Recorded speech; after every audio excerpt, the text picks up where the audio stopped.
Back in the year 2000, on a bright May 11th morning, I was up in the sky. You see, I'm a pilot in the British Royal Air Force, and that day, I had a special job to do. My mission was to fly over the Atlantic Ocean and keep an eye out for anything unusual. We'd heard there might be something strange out there. It was around 9:30 in the morning, and the sky was clear and sunny. As far as I could see from my cockpit, my fighter jet was the only thing flying up there.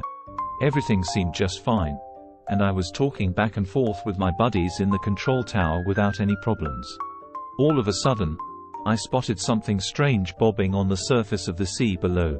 Without wasting a moment, I tried to tell my friends in the control tower about it.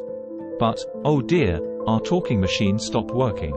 So, I decided to fly my jet closer to the water to get a better look at the object while I tried to fix our communication.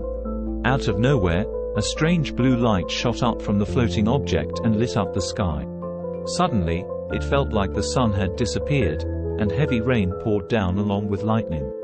It was unbelievable. At the same time, my plane started beeping, warning me about engine trouble. But that couldn't be right. My plane had been checked by experts before we left. Plus, I sensed weird waves coming from the mysterious object below. I tried to fly away, but it felt like a powerful magnet was pulling me back. So, I made a quick decision and fired at the floating object.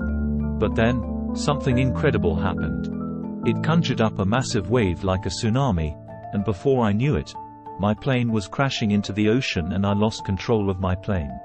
Everything happened so fast, and I didn't know what to do. After what felt like hours, I slowly opened my eyes. I found myself lying in a bed surrounded by strange equipment I'd never seen before. It looked like some sort of lab. I shivered. It was so cold, and I realized I was completely naked. Panicking, I tried to sit up, but my hands and legs were locked in place by some strange gadgets. I started yelling for help. Suddenly, a man appeared on a screen attached to the ceiling and told me to calm down and stop shouting.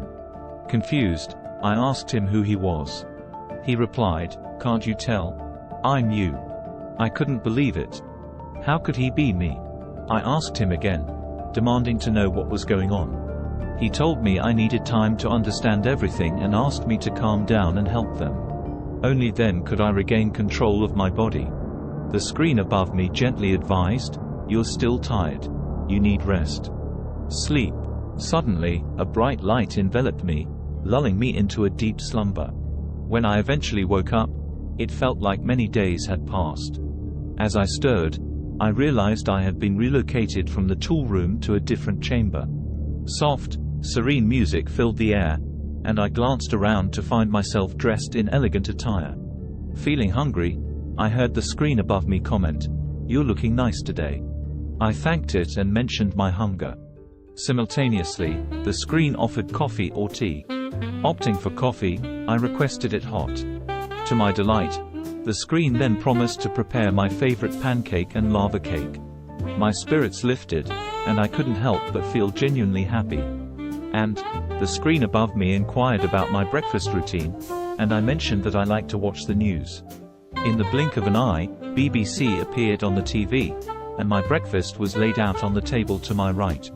I questioned the screen above me, wondering why there was no news coverage about my disappearance. I pointed out that being from a powerful country and a skilled fighter pilot, my case should be making headlines worldwide. After all, they were searching for me in the Atlantic Ocean, making my situation the most mysterious news in the world at that moment. The screen reassured me, saying I didn't need to worry just yet, and that I would understand everything later. Concerned, I asked if I was a prisoner.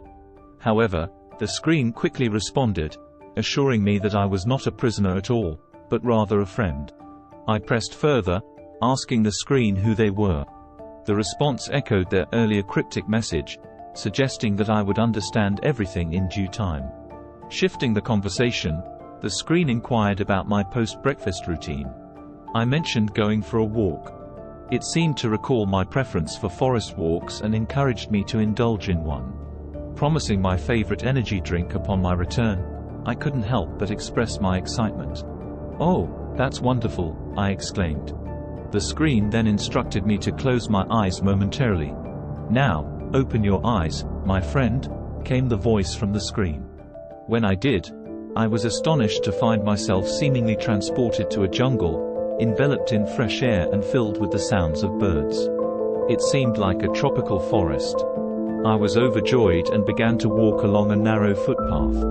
The energy drink I had earlier added an extra thrill to my adventure. After about 2 hours of walking, I began to feel tired and thought it was time to stop. Just then, a very strong blue light flashed toward me, and I instinctively closed my eyes. When I opened them again, I found myself back on the bed in the same room as before. "How did you like the walk in the forest, my friend?" the screen's voice inquired.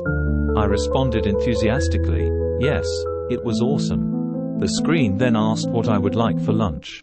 Lunch? I was surprised by my own question, since I usually skip lunch. But at that moment, feeling lazy and still confused about my situation, I admitted I wanted to eat something. "What would you prefer for lunch?" the screen asked.